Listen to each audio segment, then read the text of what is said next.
di dalam menyelesaikan permasalahan ataupun soal-soal yang berhubungan dengan gravimetri, kita paham betul tahapan-tahapan yang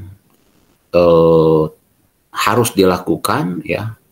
Ini kita berbicara secara umum, walaupun Anda sudah melakukan praktikumnya di lab gitu ya, tapi barangkali dalam kegiatan lab tidak terlalu detail gitu ya. Baik, nah sebetulnya mau analisis kuantitatif atau kualitatif, maka tahapan ini sebetulnya sangat penting gitu ya. Jadi ini mungkin kalau kita katakan adalah merupakan tahap persiapan gitu ya. Baik,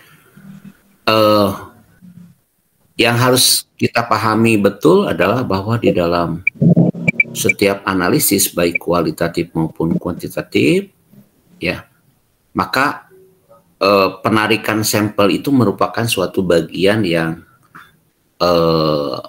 penting gitu ya, karena bagaimana kita bisa menentukan keberadaan ataupun kita bisa menentukan jumlah dari analit yang kita cari kalau misalkan proses penarikan sampel itu ya tidak dilakukan dengan benar.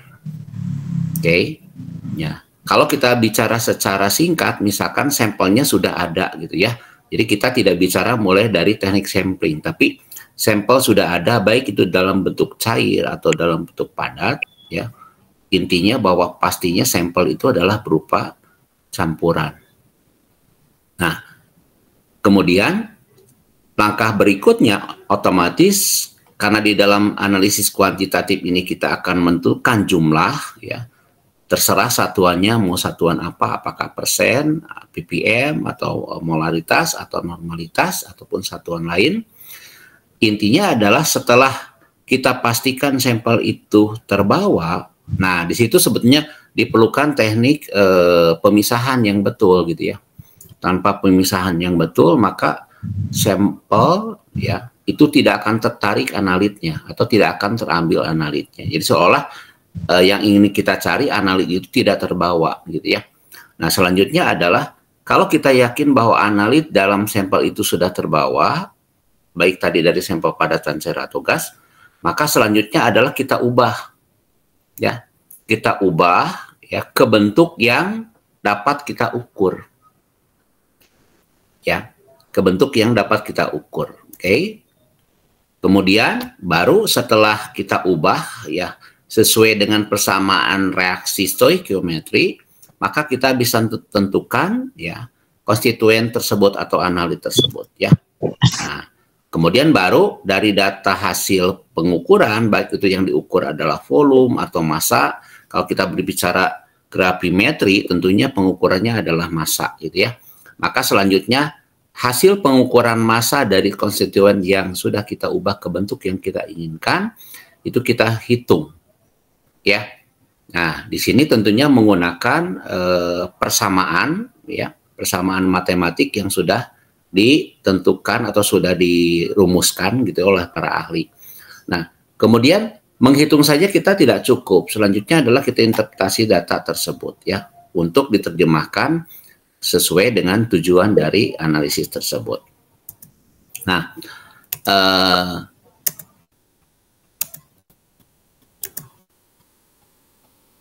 baik, kita khusus yang konvensional ya. Oke. Nah, kalau kita lihat dari prinsip gravimetri, maka gravimetri itu kan sebetulnya adalah metode analisis yang didasarkan pada pengukuran massa, ya, dari analit, ya, atau senyawa.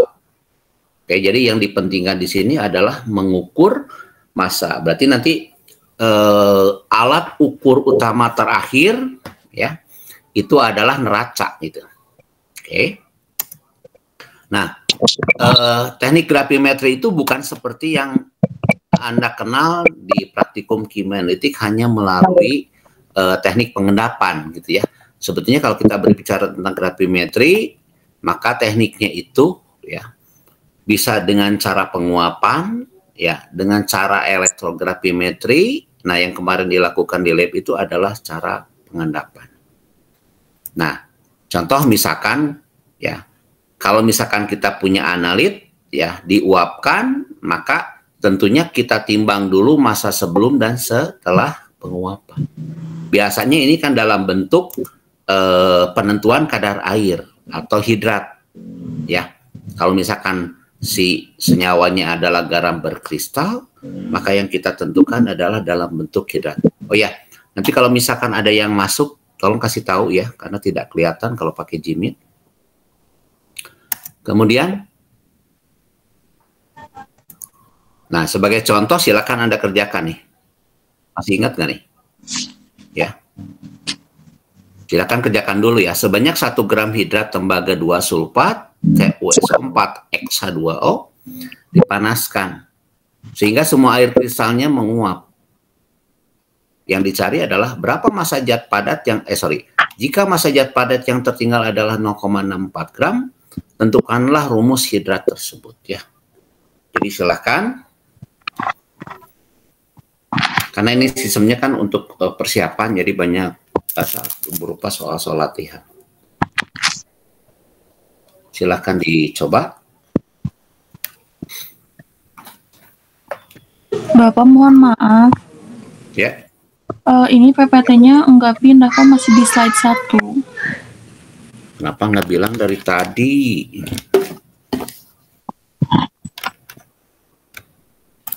Kalau ada masalah bilang ya dari awal supaya saya nggak ngulang gitu.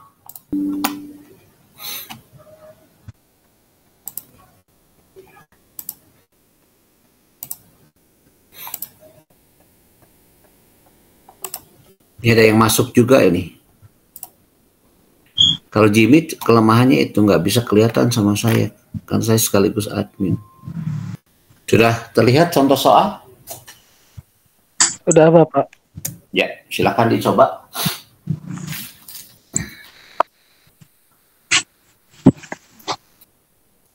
Gimana bisa?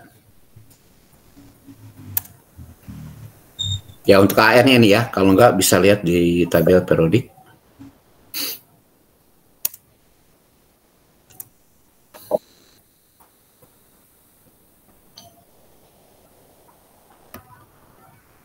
Sudah bisa? Sudah Bapak. Kalau di Satria hasilnya 5 Pak, CX-nya. Jadi di H2O. Oh yang lain? Sama Pak. Sama ya. Ada yang belum dapat nggak?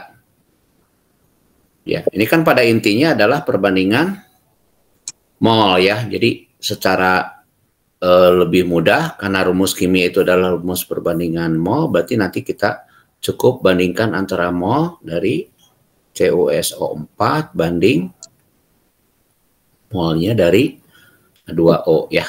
Oke. Maka dari massa yang tertinggal, berarti massa tertinggal ini adalah merupakan massa siapa? Massa CuSO4 ya, berarti nanti di sini tinggal 0,64 gram ya dibagi dengan MR-nya. Berapa MR-nya? 159,5 Pak. Ya, 139,5 gitu ya, ini jadi mol gitu. Kemudian banding, karena massa yang basah gitu ya, hidrat itu artinya basah, berarti tinggal 1 dikurang 0,64 ya. Oke, berarti yang hilang karena proses pemanasan adalah air ya, berarti di sini dibagi dengan mol air, dibagi MR air 18 gitu ya. Nanti ini akan diperoleh perbandingan ya. Nanti selanjutnya perbandingan ini kalau kita bulatkan ya, ini pastinya mungkin nggak terlalu bulat ya. Oke, nanti akan dapat diperoleh perbandingan 1 banding sekitar 5 ya. Oke, berarti kalau misalkan tentukan rumus molekul, maka rumus molekulnya itu akan menjadi CuSO4 5 H2O ya. Atau biasa kita kenal ini kalau dari sisi namanya disebut dengan tembaga 2 sulfat pentahidrat ya. Oke, ada pertanyaan? Cukup jelas ya, cukup mudah. Oke, kita lanjut. Nah, Kemudian selanjutnya adalah masih teknik gravimetri, karena ini dasarnya adalah penimbangan massa dari analit yang diubah gitu ya. Berikutnya untuk pengendapannya itu menggunakan suatu listrik ya. Jadi ini bagian dari elektrokimia, tepatnya adalah elektrogravimetri. Atau ada yang menyebut juga dia sebagai elektrodeposisi ya. Atau kalau di SMA ini kita kenal dengan elektrolisis ya. Oke. Ini salah satunya gitu ya, bisa menggunakan hukum Faraday ya. Jadi intinya di sini bahwa nanti zat yang dianalisis atau berupa ion gitu ya ditempatkan dalam satu sel elektrolisis, berarti ada katoda ada anoda. Kemudian diberi listrik ya sesuai dengan waktu ya dan arus yang diberikan, maka akan dihasilkan logam yang terdapat di katoda. Artinya bahwa kita harus timbang dulu massa awal katoda sebelum proses elektrodeposisi ya. Nah ini sama seperti pada gravimetri juga, bahwa kita menimbang massa konstan dari katoda ya. Kalau di gravimetri itu kita pakainya adalah cawan krus gitu ya.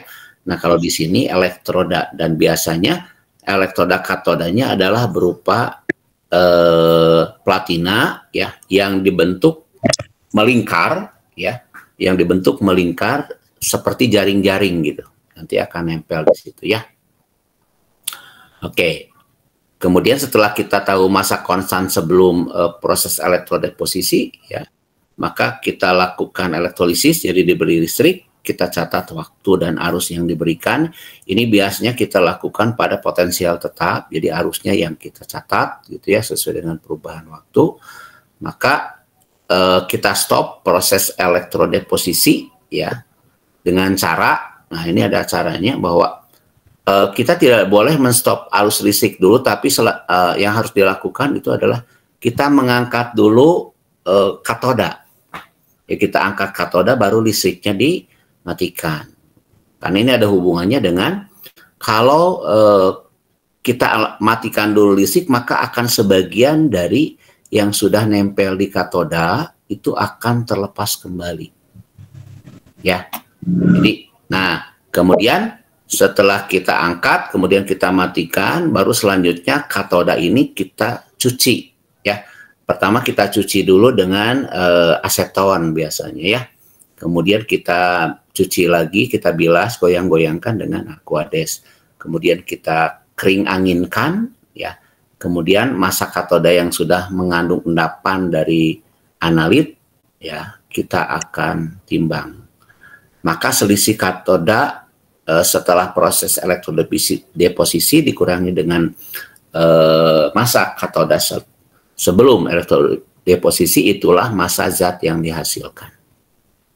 Ya, oke. Kalau ada pertanyaan langsung ya. Kemudian, nah ini contohnya ya proses penentuan CU.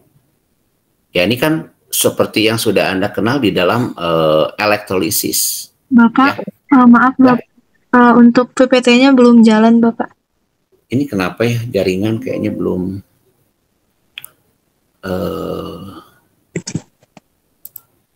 jaringannya nggak kuat ini. Bentar ya, saya coba lihat. Oh, jaringannya sebentar saya ubah. Suara saya putus-putus nggak? Tidak, Pak. Aman Pak kalau suara. Nah, sekarang ini untuk suara aman Bapak. Sekarang Aman, ini ya. sudah Cuma ini. jalan. Ya, baik. Langsung latihan lagi ya. Ini sudah berganti nggak? Contoh soal yang berikutnya. Sudah, Pak. Oke, silakan dicoba ya.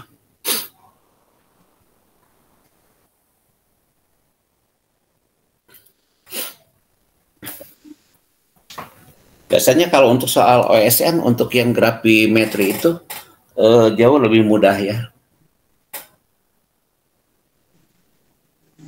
Bapak maaf, ternyata ini belum di slide soal Pak, masih di slide contoh.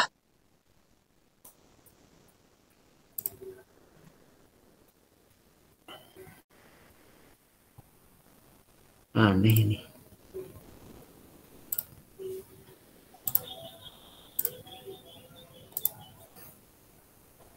Jaringan sekarang lagi jelek gitu. Sudah terlihat?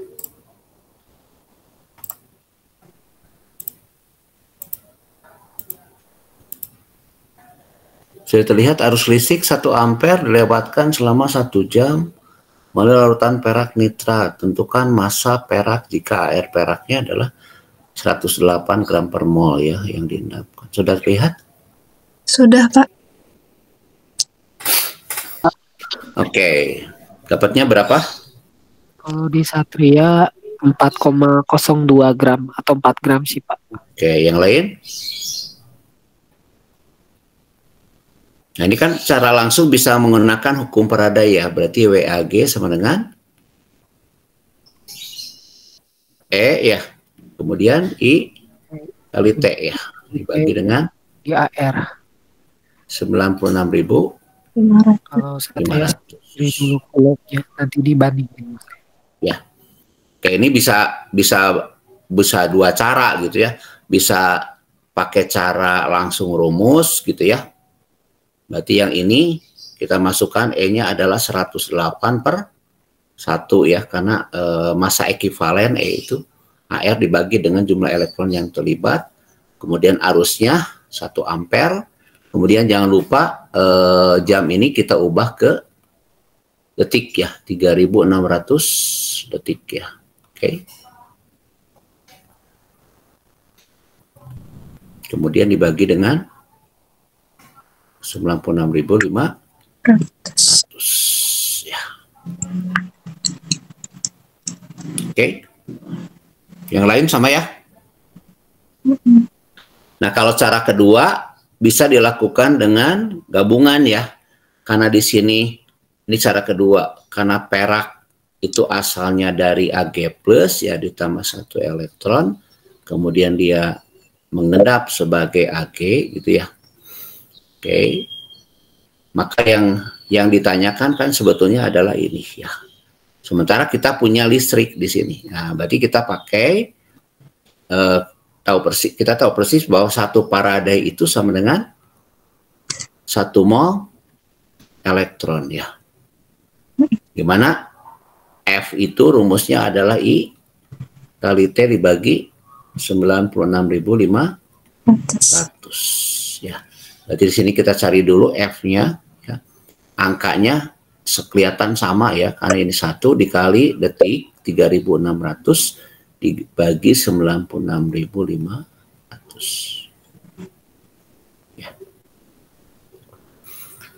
Maka karena 1 Faraday itu adalah 1 mol elektron, ya berarti ini angka dari listriknya alias di sini mol elektron ya. Jadi ini mol elektronnya adalah sebesar 3600 dibagi dengan 96.500. Maka sesuai dengan perbandingan koefisien, maka mol Ag-nya ya, ini ke Ag berarti menjadi mol sama ya, karena perbandingannya 1 banding 1 ya, 3600 dibagi 96.500. Ini baru mol ya. Oke. Karena yang dicari itu adalah massa, maka tinggal dikali ARAG kan. ARAG-nya adalah 108. Maka ini angkanya persis kan seperti yang ini. Ya. Oke. Ya.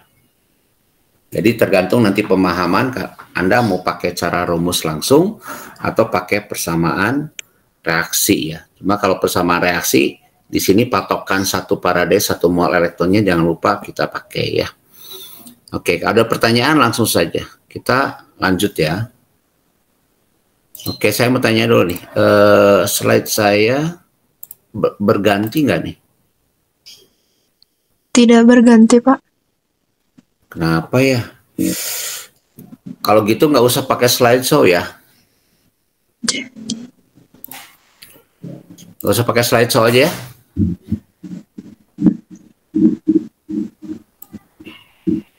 tergantung kakak yang Tapi nggak bisa dicoret-coret masalahnya kalau nggak pakai slideshow. Izin Bapak, Ya. biasanya kalau di Jimit itu kalau mau di slideshow harus di ini share screen-nya yang entire screen, Pak. Biasanya. Coba. Tadi yang Windows sih. Oke ya.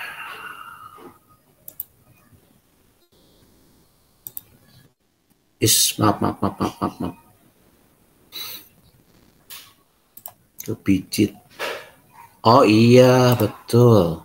Saya salah pijit. Entire screen coba sekarang ya. Oke, sudah terlihat? sudah Kak. Oke, sekarang metode grafimetri sudah terlihat? Sudah. Oke, baik. Nah, kalau tadi bagian dari grafimetri. Nah, ini yang biasa dilakukan di laboratorium ya. Kita tahu persis ini adalah metodenya metode pengendapan ya. Oke. Dimana biasanya kita punya analit, kemudian kita endapkan menjadi suatu produk endapan ya. Dimana endapan ini akan kita bisa pisahkan secara sempurna ya. Kemudian untuk memperoleh massa endapan yang murni kita lakukan pencucian, pengeringan ya. Bisa kalau yang misalkan si endapannya itu mudah rusak gitu ya. Jadi kita keringkan saja. Tapi kalau misalkan endapannya itu stabil, maka biasanya kita abukan. Nah, selanjutnya baru kita timbang ya. Nah, karena di sini masih bagian dari grafimetri, maka tetap saja bahwa kita harus menimbang cawan krus awal, artinya sebelum proses pengabuan, kemudian sehingga diperoleh massa konstan dari cawan kosong gitu ya. Kemudian selanjutnya setelah si endapan itu kita endapkan, kemudian kita keringkan, kemudian kita abukan di dalam cawan tersebut ya, sampai berubah menjadi abu gitu ya. Maka juga kita timbang sampai memperoleh massa abu cawan krus dan abu yang konstan. Maka selisih dari cawan sudah berisi abu ya dikurangi dengan cawan kosong, itulah massa dari analit yang tertimbang. Tapi hati-hati. Nah, analit yang tertimbang ini dia belum tentu ya bentuknya sama dengan analit awal gitu ya. Jadi nanti tergantung kepada kationnya apa, kemudian bisa juga sebetulnya ini bolak-balik anionnya apa, kemudian nanti setelah mengendap dia membentuk senyawa, misalkan contoh di sini. Kalau niatnya kita menentukan kadar Ca gitu ya, maka kita endapkan dengan kalsium oksalat ya, membentuk Ca C2O4. Nah, setelah membentuk endapan, kemudian kita saring, kemudian kita cuci, kemudian kita abukan. Nah, pada proses pengabuan, maka CaC2O4 itu akan terurai menjadi CaO, CO2, dan CO.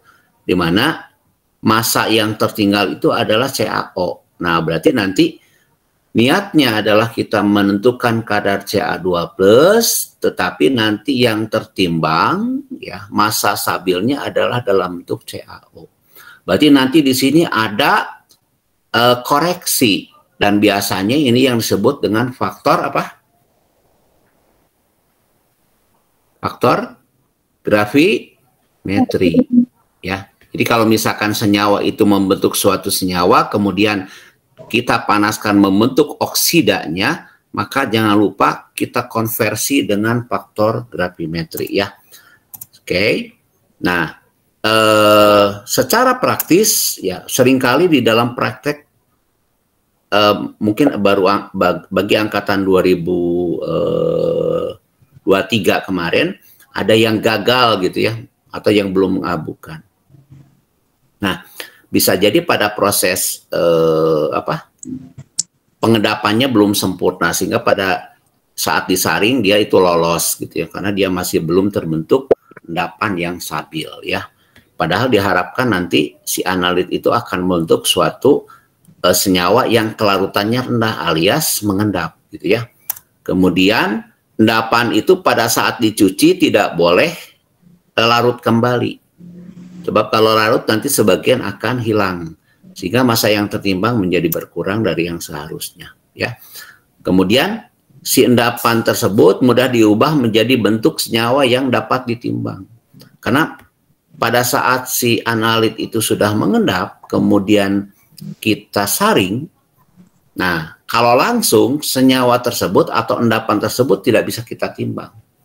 Ya, karena dia dalam keadaan basah gitu ya. Maka ada endapan yang cukup karena dia udah stabil, cukup dipanaskan saja di suhu dengan cara diangin-angin, atau kita uapkan pelarutnya saja pada suhu sekitar 100, atau yang harus diubah menjadi bentuk oksida seperti tadi kalsium oksalat menjadi CaO. Nah, kita harus tahu persis reaksinya supaya secara stoikiometri kita bisa tentukan, yaitu faktor gravimetri berapa yang kita pakai sebagai pengali untuk penentuan kadar dari sampel ya. Nah, kemudian metode-metode analisis kuantitatif itu ya pada umumnya adalah stoikiometri, artinya secara teoritis dengan menggunakan perhitungan secara ideal kita bisa menentukan berdasarkan berapa massa awal dari reaksi-reaksi yang digunakan, artinya mengikuti stoikiometri ya.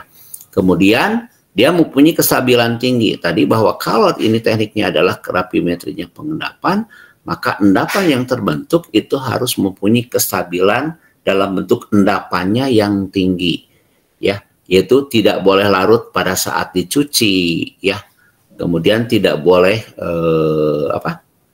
lolos pada saat disaring gitu ya. Nah, kemudian dia mempunyai faktor gravimetri yang relatif kecil, ini relatif ya. Nah, kita bicarakan faktor gravimetri itu apa gitu ya, yaitu jumlah gram analit dalam 1 gram endapan. Nah, biasanya ini dirumuskan dengan AR atau MR yang dicari.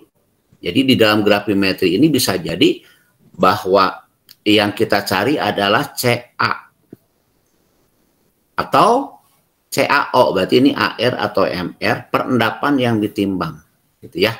Jadi ini endapan yang ditimbang adalah bentuk endapan yang paling stabilnya, seperti kalau tadi asalnya dia mengendap sebagai CaC2O4, kemudian kita abukan menjadi CaO, berarti MR endapan yang ditimbang adalah MR dari CaO.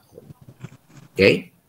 Nah, ini beberapa contoh ya penentuan kadar dari logam ya yang diubah menjadi endapan tertentu, tetapi yang ditimbang itu hampir rata-rata berubah kecuali endapan AgCl BaSO4.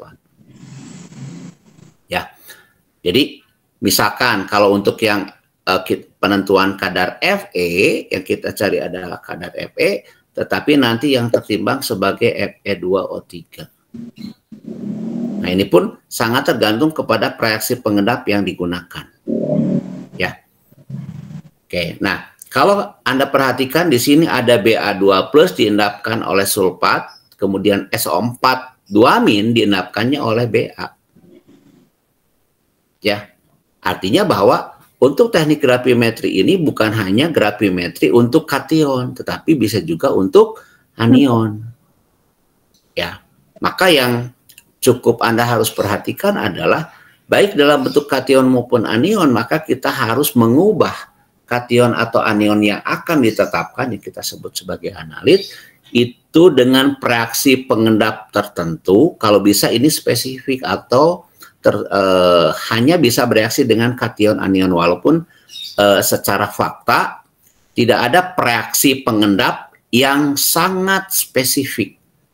Ya, misalkan kalau misalkan kita punya analit Fe3+ dalam matrik lain, maka sebetulnya pada saat si campuran yang mengandung Fe3+ ini kita endapkan dengan NH4OH, maka ada kemungkinan ada kation lain yang ikut mengendap.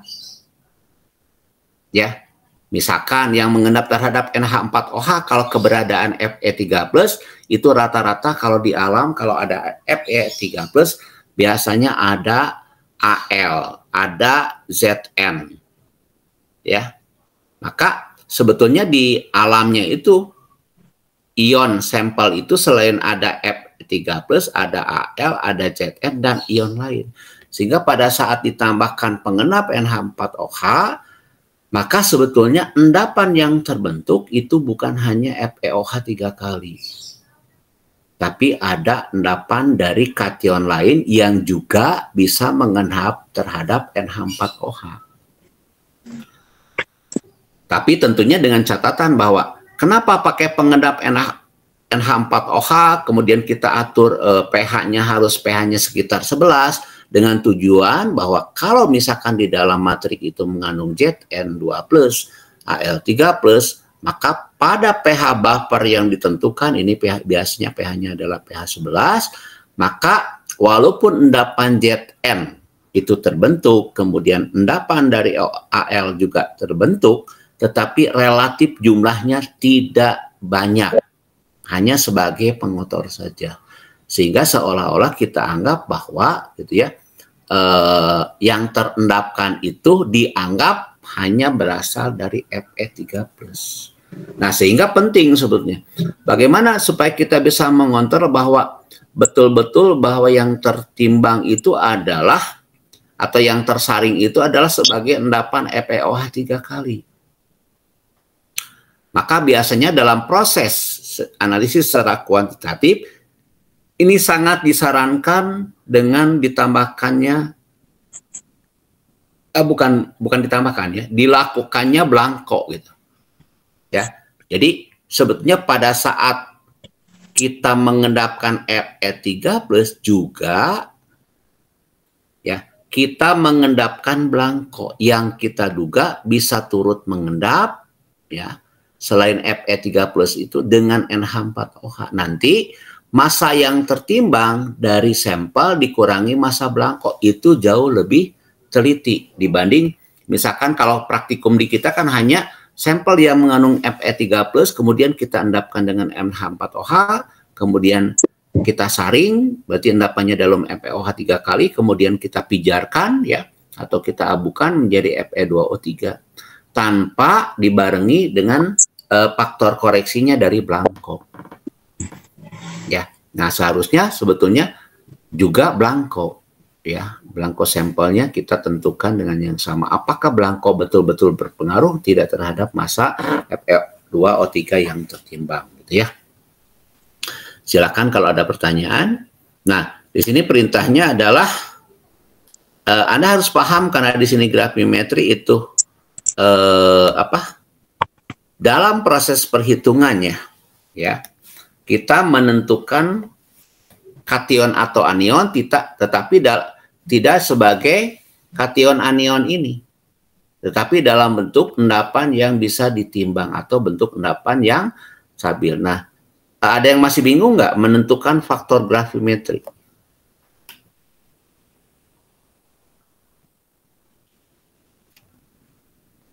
Intinya gini, kalau kita menentukan kadar Fe3+ secara gravimetri pengendapan, kemudian senyawa yang tertimbangnya adalah Fe2O3, berarti faktor gravimetrinya bagaimana?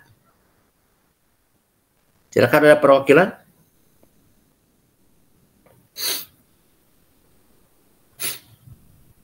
Bagaimana menentukan faktor gravimetrinya?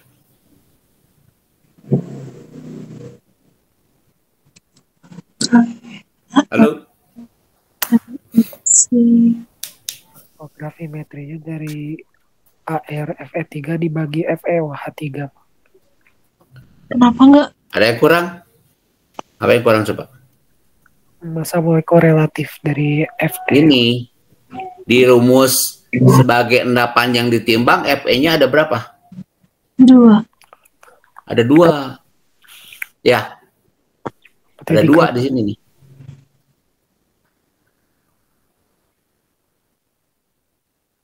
Oke, berarti jangan lupa ya, kali 2 gitu. 2 kali AR FE dibagi dengan MR dari FE2 O3 ya. Kalau yang lain kebetulan di sini 1, BA-nya 1, CU-nya 1, Ag-nya 1, sulfatnya juga 1. Oke. Baik. Ya mungkin perwakilan dari sama Satria ya. Oke. Kalau yang lain nggak mau jawab. Nah, selanjutnya oke. Silakan Anda tanyakan, ini sudah Anda lalui, cuma mungkin di dalam laboratorium mungkin tidak sedetail ini ya. Oke. Tidak sedetail ini. Karena biasanya Anda bekerja hanya melihat jurnal, kemudian Anda tidak sadar bahwa Anda sedang melakukan tahapan yang mana. Ya. Nah, pada saat pembentukan endapan itu sebetulnya adalah digest gitu ya, menumbuhkan kristal-kristal endapan. Nah, karena proses gravimetri ini adalah suatu teknik yang didasarkan kepada massa tertimbang, maka menumbuhkan endapan yang stabil itu menjadi poin yang sangat menentukan sebetulnya. Pada saat Anda gagal mengubah si ion terlarut menjadi endapan, maka otomatis Anda tidak akan memperoleh massa bentuk endapan yang stabil. Artinya bisa saja sebelum dicuci terbentuknya banyak. Tetapi pada saat dicuci si endapannya banyak yang larut kembali. Sehingga massa yang tertimbangnya menjadi kecil. Atau misalkan sepertinya endapan terbentuk, tetapi ternyata endapannya belum sempurna, masih berupa jelly gitu. Sehingga pada saat disaring dia lolos ya. Oke. Jadi bukan hanya endapan udah terbentuk kemudian pasti dapat hasilnya, belum tentu gitu ya. Kalau si endapannya itu tidak terbentuk stabil ya, artinya dalam bentuk koloid ya, maka pada saat disaring dia akan lolos. Ingat bahwa kalau si endapannya berupa koloid itu tidak bisa disaring, artinya akan sama-sama lolos. Ya.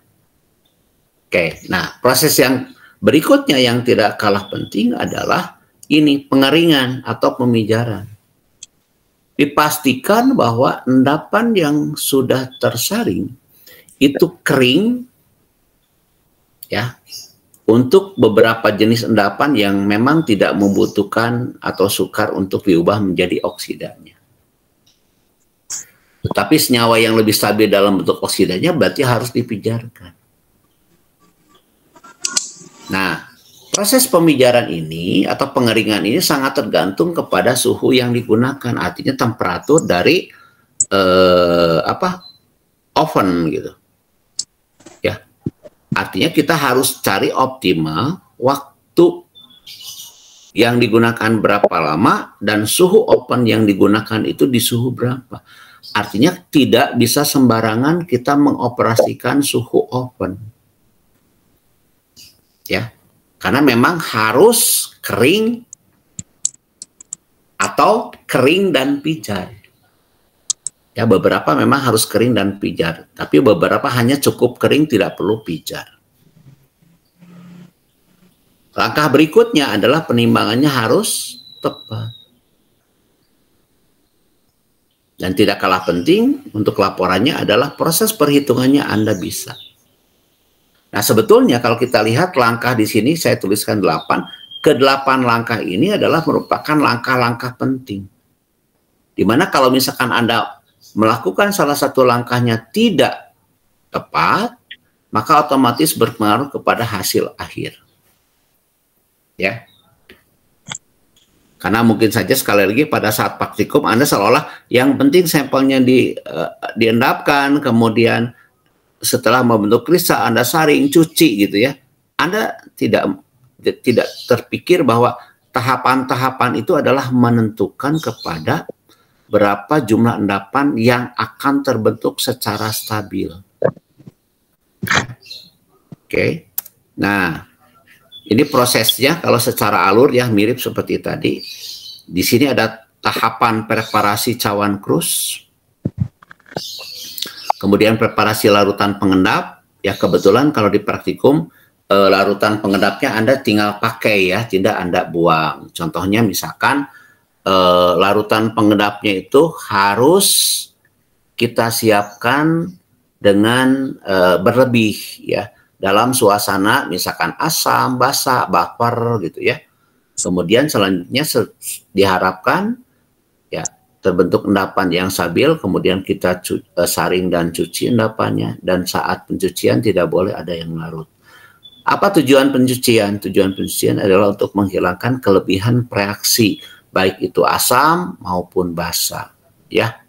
Karena memang beberapa reaksi ada juga yang nggak apa-apa berlebih, kan ada proses pemijaran, maka sebetulnya dengan proses pemijaran menguap, gitu ya.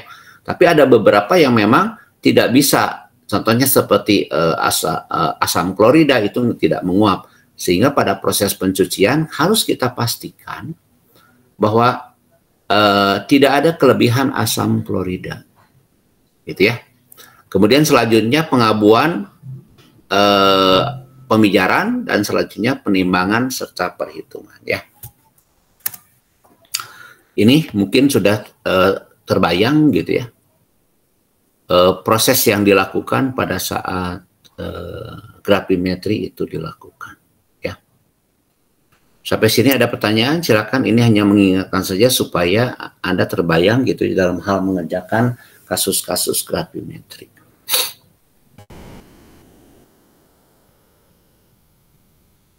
Ya. Kemudian selanjutnya tahap pencucian, penyaringan dan pencucian. Ini semuanya tahapan-tahapan penting ya. Tidak ada tahap yang tidak penting. Kemudian proses pengabuan ya, dan pemijaran.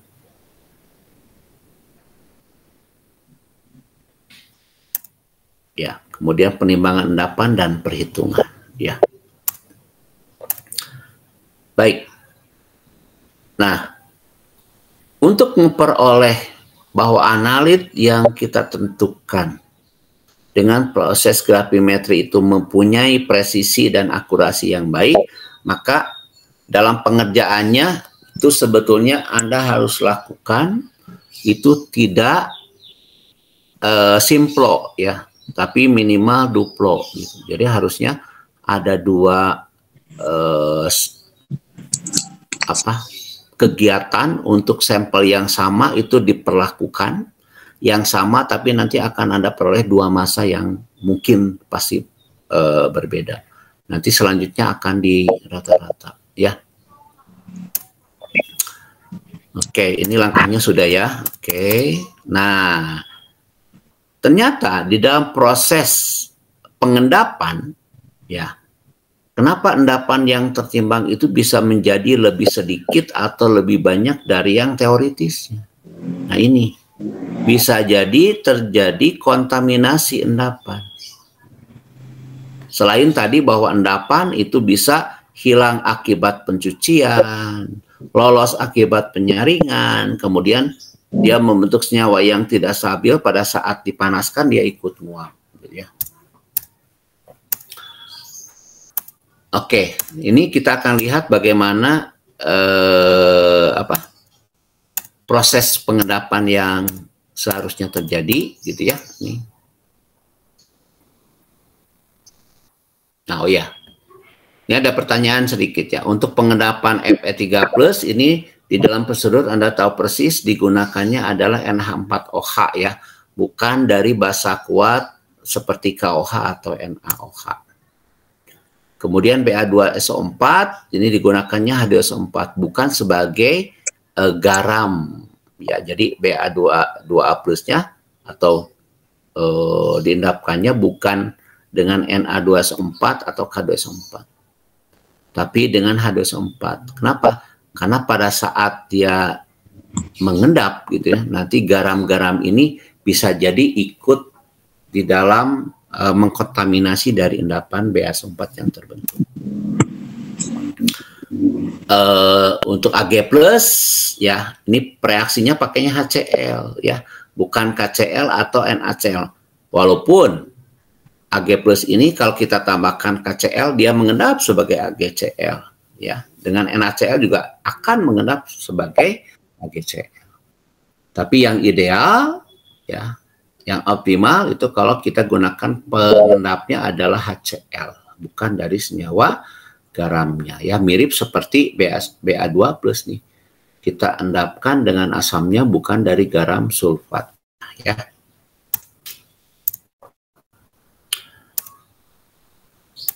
Oh ya. Nah, ini saya tekankan bahwa di dalam gravimetri itu yang utama ya dalam analisis gravimetri adalah pembentuk endapan yang murni dan mudah disaring. Kenapa harus endapannya murni? Apakah memang pada saat pembentuk endapan itu bisa tidak murni? Bisa, gitu ya. Nah, ini adalah secara detail bagaimana endapan itu terbentuk. Nah, ini kita percepat saja. Nah, ya. Nah, kalau kita perhatikan di sini ada gambar. Jadi seolah-olah sampel misalkan Ba2+ gitu ya. Ba2+. Nah, ini. Maka di situ sebetulnya itu ada inti BaSO4. Ya. Maka Ba2+ itu akan terabsorpsi di permukaan dari inti endapan BaSO4. Ya, kalau mungkin ini adalah inti endapan, tapi endapannya belum terbentuk gitu ya inti. Kemudian nanti secara berlapis Ba2+ karena permukaan dari inti BaSO4 ini mengandung Ba2+, maka dia akan bereaksi dengan SO4 yang ada di sekelilingnya. Ya. Nah, ini terdiri sebetulnya pada saat pembentukan endapan itu adalah berlapis-lapis. Ya, jadi ada lapisan primer, ada lapisan sekunder. Nah, karena pembentukan endapan pada intinya yang bisa disaring itu adalah yang betul mengendap, bukan yang berupa koloid. Maka seolah-olah kalau misalkan dia berupa koloid, berarti kan ukuran partikelnya kecil. Maka pada saat disaring dia akan lolos. Maka ini harus diubah menjadi lapisan primer supaya dia menjadi lebih stabil. Maka dibutuhkan suasana di sini ya. Suasananya harus asam untuk yang penentuan kadar Ba2+ atau SO4 sebagai BaSO4 ya. Nah, tadi katakan bahwa bisa saja endapan yang terbentuk itu bisa larut pada saat dicuci ya. Kemudian pada saat kita endapkan, endapannya bisa jadi kecil atau bisa menjadi lebih besar dari yang seharusnya. Karena endapan yang terbentuk itu bisa jadi tidak murni ya. Jadi ada kontaminasi endapan, di mana kontaminasi endapan ini bisa jadi berupa kopresipitasi atau post-presipitasi. Nah, ini mempengaruhi kepada jumlah endapan yang bisa tertimbang dan kestabilan dari endapan. Ya. Nah, apa itu kopresipitasi? Kontaminasi endapan oleh zat lain yang larut dalam pelarut. Contoh tadi misalkan penentuan Ba2+ dengan pengendapan sebagai Ba sulfat. Maka keberadaan dari Na+ yang ada di alam itu akan mengganggu di dalam proses pengendapan. Ya. Nah, kopresipitasi sendiri sebetulnya ada yang eksklusi dan ada juga adsorpsi ya.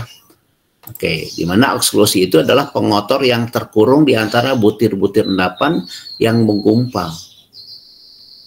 Jadi pengotor yang terkurung. Nah, kalau kita lihat tadi kan proses endapan adalah berlapis-lapis seperti ini. Ya. Nah, jadi bisa jadi kotoran itu ada di sini atau ada di lapisan yang ini. Terkurung. Dan kalau sudah ini kita tidak bisa menghilangkan gitu. Maka pada proses pembentukan sebelum membentuk endapan stabil BaSO4, maka kita harus perhatikan apa saja yang berpengaruh kepada pembentukan lapisan-lapisan ini ya. Itu tadi ada eksklusi ya.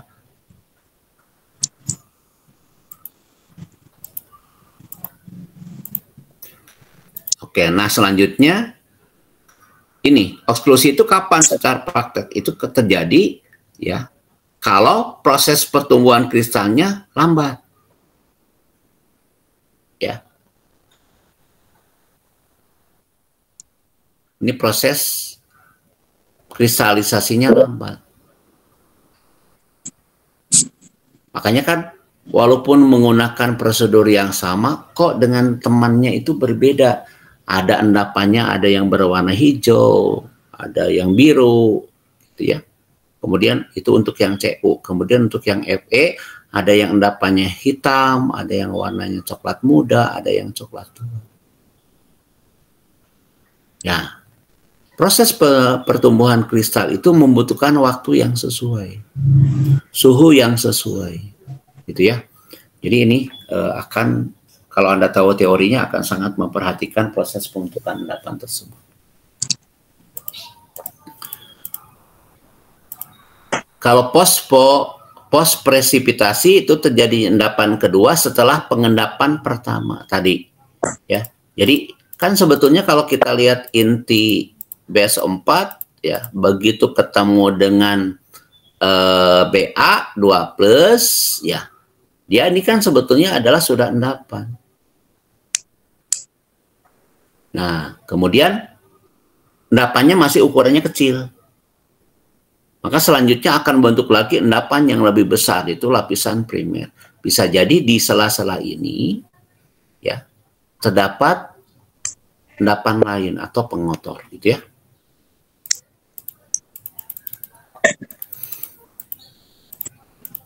Oke. Nah ini, contohnya misalkan CO2+ diendapkan sebagai CuS, maka dengan adanya Zn2+, ZnS juga akan mengendap. Sehingga seharusnya yang tertimbang itu adalah CuS saja, karena Zn juga mengendap terhadap sulfida, maka sebetulnya yang tertimbang itu adalah total endapan CuS ditambah endapan ZnS. Walaupun secara penampakan sebetulnya kelihatan. Kalau endapan ZnS itu pasti dia warnanya hitam. Kelihatan. Jadi endapannya tidak bersih kalau dia hanya mengandung CuS ya. Nah, kemudian tidak kalah penting adalah pemilihan kertas saring. Ya. Maka seharusnya Anda itu di dalam praktikumnya adalah memilih kertas saring mana yang paling optimal digunakan untuk proses penyaringan. Cuma di lab kita baru ada 2 jenis ya kertas saringnya. Ada kertas saring kasar, ya, ada juga kertas saring Wattmann. Wattmann-nya juga hanya punya nomor 42. Padahal sebetulnya Anda harus uji coba kalau pakai Wattmann itu yang ideal untuk pengendapan kation atau anion tertentu harus Wattmann nomor berapa. Ya. Nah ini yang saya tadi katakan. Ya. Kertas saring tidak akan mampu menyaring endapan yang mirip gelatin. Ya. Dia akan lolos. Ya. Nah inilah contoh beberapa kertas saring. Gitu ya. Ada nomor, kemudian yang di kertas saring itu sebetulnya adalah mengandung abu.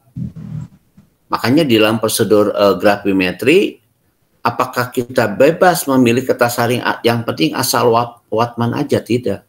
Wattmann itu ada kertas saring yang kadar abunya kecil, ya, ada yang kadar abunya besar. Itu berbeda peruntukan. Nah, ya, jadi pemilihan kertas saring juga menentukan. Sebab gini, kalau misalkan kertas saring yang Anda pilih itu mengandung abu, maka otomatis pada saat dia dipijarkan, ya, massa yang tertimbang itu akan lebih besar dari yang seharusnya. Kenapa? Karena Anda sebelumnya di dalam kertas saringnya sudah ada abu. Artinya begini, bahwa kertas saring yang kita gunakan pada saat kita abukan itu tidak boleh tertinggal sebagai abu.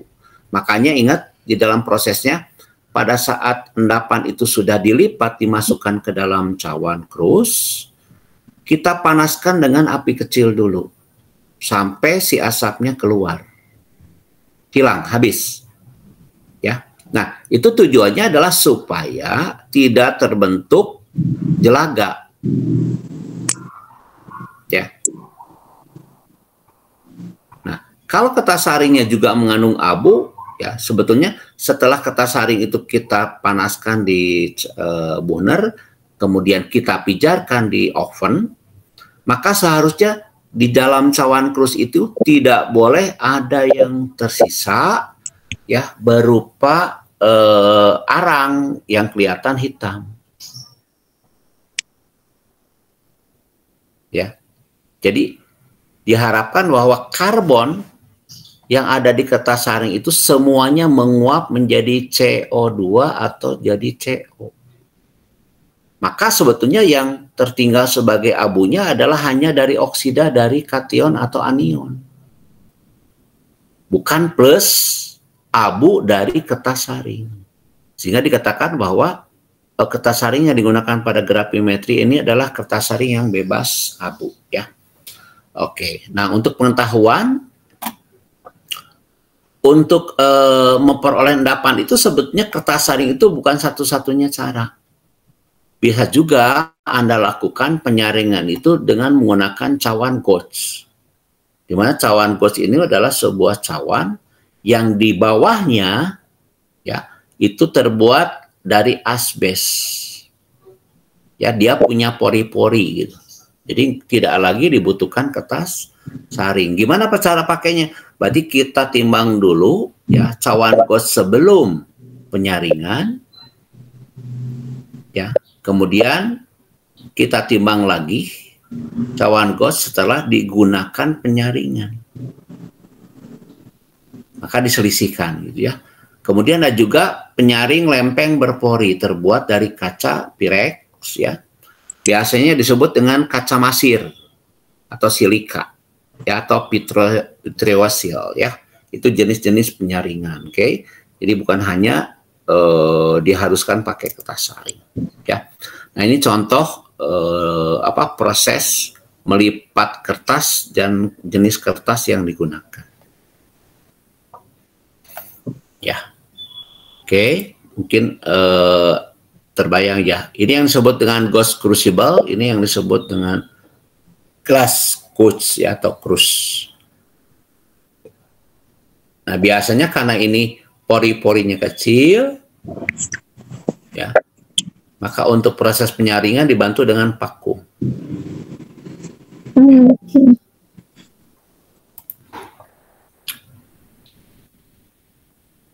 Nah, yang tidak kalah penting juga adalah setelah terbentuk endapan, kemudian kita cuci. Dalam proses pencucian juga ini menentukan kepada kedekatan atau akurasi dari hasil proses grafimetri, ya. Nah, ini kira-kira yang harus diperhatikan pada saat Anda akan melakukan pencucian terhadap endapan, ya. Jadi di sini tidak melarutkan endapan, tidak mendispersikan endapan, artinya dia akan mengubah menjadi sebuah koloid gitu, ya. Tidak membentuk hasil yang aciri atau mudah menguap ataupun yang terdapat larut dengan endapan. Mudah menguap pada temperatur yang pengeringan, ya. Maksudnya si pelarutnya, ya. Tidak mengandung zat yang mengganggu untuk penetapan berikutnya terhadap filtrat. Ya, ini yang Anda lakukan di lab, ya, di praktikum bagi yang angkatan 2002 ke bawah gitu, ya. Yang 2023 ini baru sampai kepada proses pembentukan endapan dan proses pemanasan endapan, belum masuk ke dalam oven kalau yang kelas saya, ya. Oke, nah di dalam teknik melipat kertas saring sebetulnya ada beberapa cara, ya. Yang Anda kenal biasanya cara yang ini, ya. Selain cara yang biasa juga ada yang disebut dengan cara ini, ya. Jadi ini berbeda fungsinya. Ini artinya untuk menyaring endapan, ya, yang sulit, sehingga dia dibutuhkan udara gitu di sini. Makanya ini tidak rapat. Nah, kalau yang ini berarti endapannya ya mudah dipisahkan. Ya, karena ini tidak memungkinkan atau tidak boleh ini ada udara. Ya.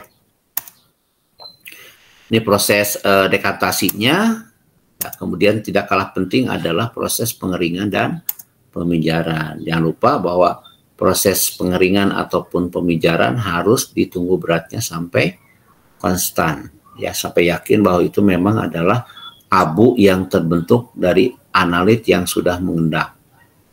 Nanti tinggal dikonversi pakai faktor gravimetri.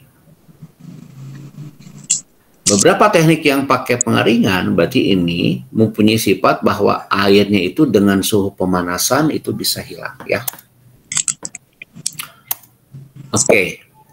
Sedangkan tujuan pemijaran adalah mengubah endapan itu menjadi suatu oksida atau senyawa kimia ya. Yang dimana senyawa kimia itu diketahui rumus pastinya karena nanti ada faktor gravimetri yang harus dimasukkan ya. Contoh misalkan ini kembali lagi ke kalsium oksalat. Pada saat endapan kalsium oksalat, misalkan kita punya sampelnya mengandung Ca2+, kemudian kita endapkan dengan asam oksalat, maka yang terbentuk itu sebetulnya adalah suatu kristal gitu ya. Kristal asam oksalat, di mana setelah terbentuk ini proses pemanasan itu ada tahapannya untuk yang oksalat. Ini kita panaskan jangan suhu tinggi dulu. Tujuannya apa? Supaya si airnya dia menguap dulu atau terbentuk endapan CaC24-nya kering dulu. Nah, setelah kering baru kita ubah menjadi senyawa CO2-nya. Setelah CaCO3 terbentuk, maka kita ubah lagi dengan suhu lebih tinggi menjadi senyawa oksidanya. Jadi di sini pada kalsium itu ada 3 tahapan, berbeda dengan yang tahapan penentuan Fe dan Cu, ya hanya 2 tahap. Silakan ada pertanyaan?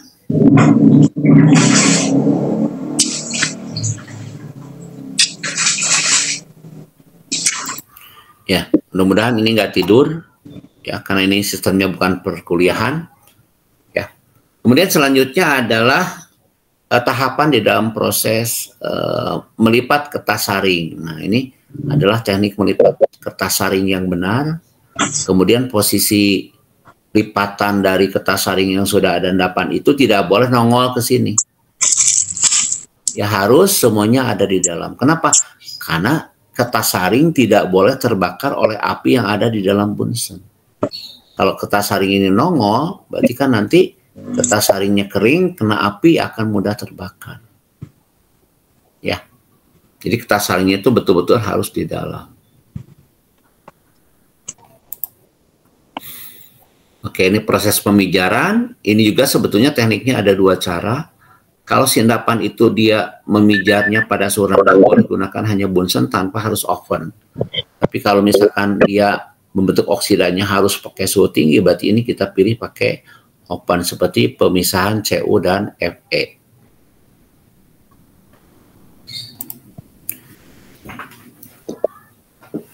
Ya. Baik. Nah, selanjutnya yang tidak kalah penting adalah tujuan akhir dari gravimetri adalah menentukan berapa berat endapan yang tertimbang. Biasanya kan tentukan berapa berat endapan dalam sampel. Maka jangan lupa, kalau kita menentukan berapa persen endapan dalam sampel, maka ini kita bisa carinya lewat berat endapan yang ditimbang dibagi dengan berat sampel dikali 100%. Jadi berapa berat endapan dalam sampel? Ya. Ini rumus umum sebenarnya untuk menghitung persen ya. Ya, faktor gravimetri tadi sudah. Nah, oke. Kemudian ini adalah rumus umum untuk proses perhitungan di dalam gravimetri ya, bahwa berat sampel itu sama dengan berat P ya, yaitu berat endapan yang terbentuk atau stabil dikali dengan faktor gravimetri. Jadi kalau misalkan berat P itu adalah sebagai oksida yang stabilnya ya. Nah, maka selanjutnya secara lebih mudah, karena tadi bahwa persen itu adalah berat A dibagi berat sampel, di mana faktor gravimetri itu adalah air atau MR dibagi MR ya. Maka kalau digabungkan jadilah ini, bahwa persen analit A itu bisa kita tentukan dari berat P ya, berat endapan dikali faktor gravimetri dibagi dengan berat sampel atau analit ya, dikali 100%.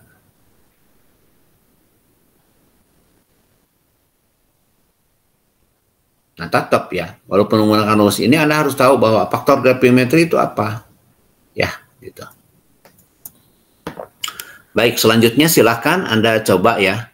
Di sini ada soal, contoh soal 0,602 gram sampel garam klorida dilarutkan dalam air dan kloridanya diendapkan dengan penambahan perak nitrat. Artinya, contoh soal ini adalah berbicara tentang gravimetri pembentukan endapan perak klorida ya, untuk menentukan berapa kadar Cl-nya ya. Karena di sini sebagai reaksi pengendapnya adalah menambahkan perak nitrat. Oke, jadi ada 0,6025 sampel yang mengandung garam klorida diendapkan dengan reaksi yang sudah ditetapkan dalam prosedur ya, dengan menambahkan perak nitrat sehingga terbentuk AgCl, maka endapan AgCl-nya disaring, dicuci dan keringkan, ditimbang.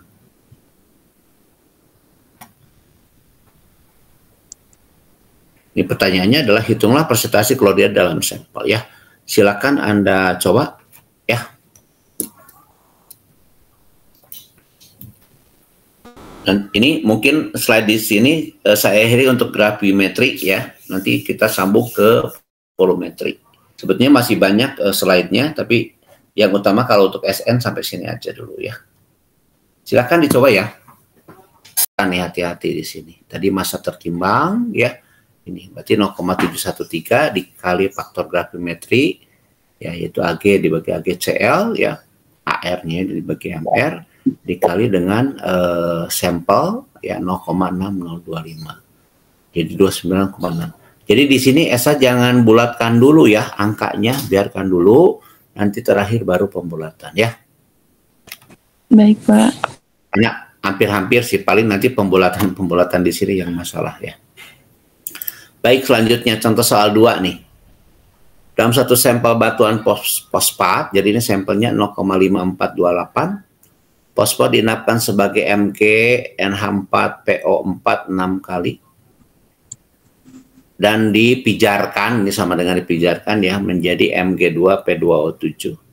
Jika berat endapan ya yang dipijarkan adalah 0,2234 gram, hitunglah persentase P2O5 dalam sampel ya. Ini mirip dengan yang tadi, hanya beda jenis senyawanya ya dan bentuk endapannya. Jadi sampelnya 0,5428.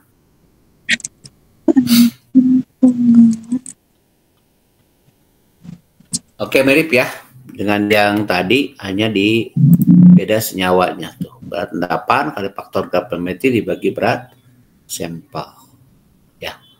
Jadi kalau dihitung-hitung itu sekitar 26,25.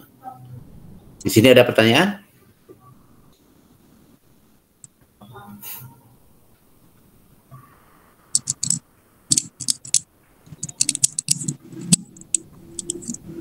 Cukup tahu Bapak. Cukup ya, bisa dipahami ya. Oke, kita selesaikan, tinggal beberapa slide lagi. Nah, selanjutnya baik ini untuk aplikasinya. Oke, nah